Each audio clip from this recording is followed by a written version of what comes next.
स्वागत है दोस्तों जॉब्स इन इंडिया की एक और बेहतरीन जॉब अपॉर्चुनिटी में। जैसे कि आप स्क्रीन पे देख सकते हैं, आज मैं एस्केलेंट की तरफ से आपके लिए एक जॉब अपॉर्चुनिटी लेके आया हूँ।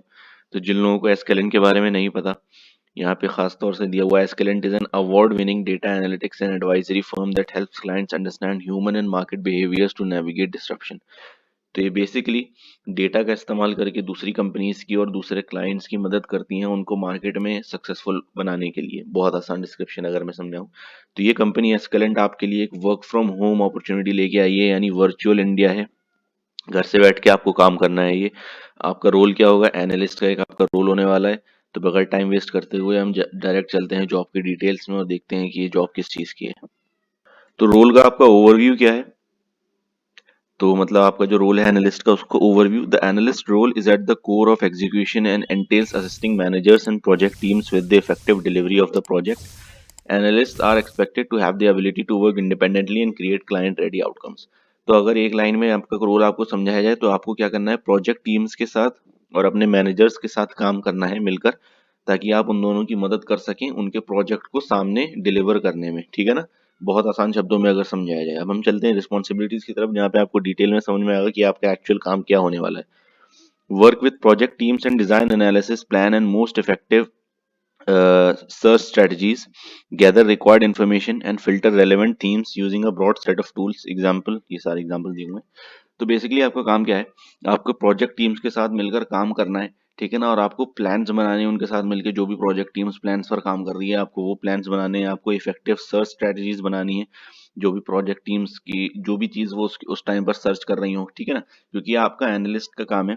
तो आप क्या करते हैं, डेटा को एनालाइज कर सकते हैं। आपके सामने अगर कोई 6 पेज का डेटा आ रहा है तो आपको पता है कि इस 6 पेजों में क्या लिखा हुआ है, और फिर आपको ये भी पता है कि उन 6 पेजों को निचोड़ कर, सिर्फ काम की इंफॉर्मेशन निचोड़ कर आधे पेज में कन्वर्ट करके बाकी लोगों तक कैसे प्रेजेंट करना है कि उनको पूरे 6 की जगह वो आधा पेज पढ़ना पड़े और उनको समझ में आ जाए कि काम काम की चीज इनको क्या है।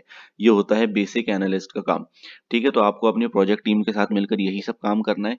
जो आपको टूल्स दिए जाएंगे, जैसे सब्सक्रिप्शन डेटाबेस हो गया, इंटरनेट की मदद से, प्रिंट मीडिया की मदद से, जो कंपनी के रिप्रेजेंटेटिव्स हैं उनकी मदद से, दूसरी ऑर्गेनाइजेशंस की मदद से, बहुत सारे जो भी टूल्स हैं आपके, इन सब टूल्स का आपको इस्तेमाल करना है। ठीक है, अपना डेटा इकट्ठा करने में, प्लान्स बनाने में, सर्च स्ट्रेटजीज बनाने में। And utilise both secondary and primary interview and survey research sources and techniques. ठीक है, तो सर्वे का आपको इस्तेमाल भी करना हो सकता है और इंटरव्यू का भी इस्तेमाल करना हो सकता है डेटा इकट्ठा करने के लिए। Organize, analyze, synthesize, and or summarize data and information using appropriate analytical tools. Conduct quantitative, statistical analysis, financial data analysis, etc. and qualitative analysis, in-depth interviews, etc. as required। तो जैसे कि मैंने बताया कि आपको 6 पेज का जो है उसको आधे पेज में कन्वर्ट करना है। ठीक है ना, तो वो आप कैसे करेंगे, आपको टूल्स का इस्तेमाल करना है। वो टूल्स क्या है, आपको क्वांटिटेटिव टूल्स हो गए, जैसे कि आपको स्टैटिस्टिकल एनालिसिस करना होगा उस डेटा का, स्टैटिस्टिक्स से रिलेटेड। फाइनेंशियल डेटा एनालिसिस है, वो डेटा किस तरीके का है उस हिसाब से डिटरमाइन करेगा कि आपको किस तरीके का एनालिसिस उसके ऊपर करना है। ठीक है ना, फिर क्वालिटेटिव एनालिसिस की क्वालिटी मेजर करने के लिए आपको इंटरव्यूज करने पड़ेंगे। ठीक है, ये सब चीजें क्या है, एज रिक्वायर्ड है, मतलब अगर उस काम के लिए रिक्वायर्ड है तो आपको ये सब काम भी करना पड़ेगा। और घबराए नहीं कि अगर आपको स्टेटिस्टिकल एनालिसिस क्या है या ये फाइनेंशियल डेटा एनालिसिस क्या है, ये सब टूल्स होंगे जिनकी मदद से आपको ये सब करना होगा। आपको वहां पे पेन और कॉपी लेके बैठ के नहीं सॉल्व करने हैं मैथ के क्वेश्चंस। सब टूल्स होंगे जिसकी मदद से आपको इस्तेमाल करना होगा। वो टूल्स आपको कंपनी ट्रेनिंग के दौरान सिखाएगी, तो कोई भी डरने वाली बात नहीं है।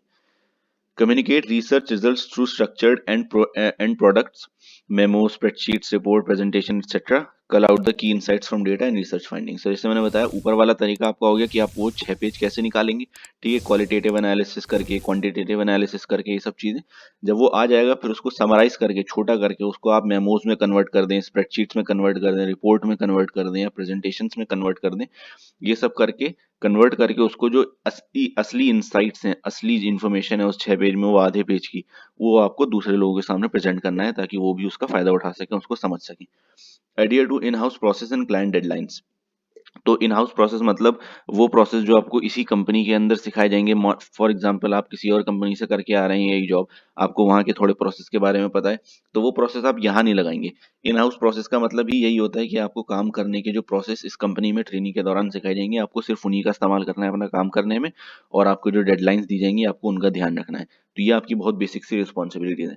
क्वालिफिकेशंस क्या है इस जॉब के लिए, analytical and problem solving attitude. Obviously आप एनालिस्ट हैं तो एनालिटिकल स्किल आपको अच्छी होनी चाहिए, आप एनालाइज कर सकें, चीज़ों को समझ सकें जल्दी।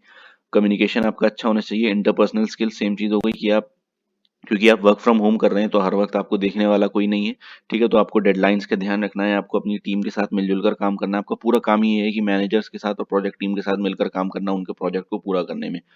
Logical and creative thinker with desire to get involve in एस्केलेंट।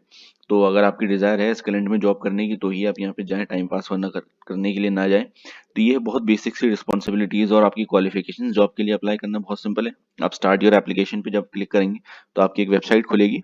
ये आपकी वेबसाइट खुल चुकी है। यहाँ पे आपसे एक अपनी इन्फॉर्मेशन डलवा के आपकी प्रोफाइल बनवा रहे हैं। जब आपकी प्रोफाइल बन जाएगी इसके बाद आप अपना एप्लीकेशन का प्रोसेस शुरू करेंगे, जहाँ पे सब रेज्यूमे वगैरह या कुछ बेसिक क्वेश्चंस वगैरह पूछे जाते हैं। नेट पे ही आपको टाइप करके सबमिट करना होगा, आपकी एप्लीकेशन कंपनी के पास पहुंच जाएगी, वो उसको रिव्यू करेंगे, अगर उनको समझ में आती है तो फिर वो आपको रिप्लाई करेंगे उस जॉब के लिए।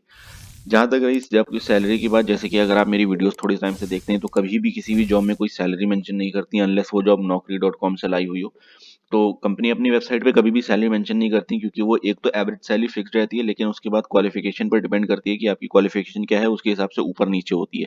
तो मैं हमेशा नेट से ढूंढ कर कहीं ना कहीं से एक एवरेज सैलरी मेंशन कर देता हूँ कि आपको इसी के एरिया में मिलेगी। अब वो आपकी क्वालिफिकेशन के हिसाब से इससे थोड़ी ज्यादा भी हो सकती है, थोड़ी कम भी हो सकती है, एवरेज थोड़ा यही रहने वाला है। तो जहां तक रही एस्केलेंट की बात, इसका एवरेज दिया हुआ है 6 लाख पर ईयर का, यानी वो करीब बनते हैं 50,000 महीना। तो वर्क फ्रॉम होम में हर कोई जानता है कि आपको 50,000 पर महीना नहीं मिल सकते, वो भी एज अ फ्रेशर, ठीक है। तो इसलिए ऑथेंटिक सोर्सेज थोड़ा सा इसके लिए मिलना मुश्किल है। तो मैं जहां तक मैंने रिसर्च करी, जहां तक मैंने देखा, तो मैं एक एवरेज 22,000 मेंशन कर देता हूँ, क्योंकि 20 से 22,000 इंडिया की एवरेज बनती है एनालिस्ट के रोल के लिए। अब वो इस कंपनी का थोड़ा सा एक तरह से कह सकते हैं इनफ डेटा नहीं है नेट पर, जिसकी वजह से मैं डिटरमाइन कर सकूं क्या है। तो वो आपको अगर एवरेज आप 20,000 की से 22,000 के अराउंड मानकर ही चलें, ठीक है, इतनी तो एनालिस्ट की मिल ही जाती है। और यहाँ पे कम नहीं है, बल्कि नेट पे 6 लाख पर ईयर दी हुई, यानी 50,000। तो हो सकता है आपको इससे ज्यादा ही मिले। तो ये चीज मैंने आपको इसलिए बता दी ताकि बाद में आपको कोई परेशानी ना हो इससे रिलेटेड।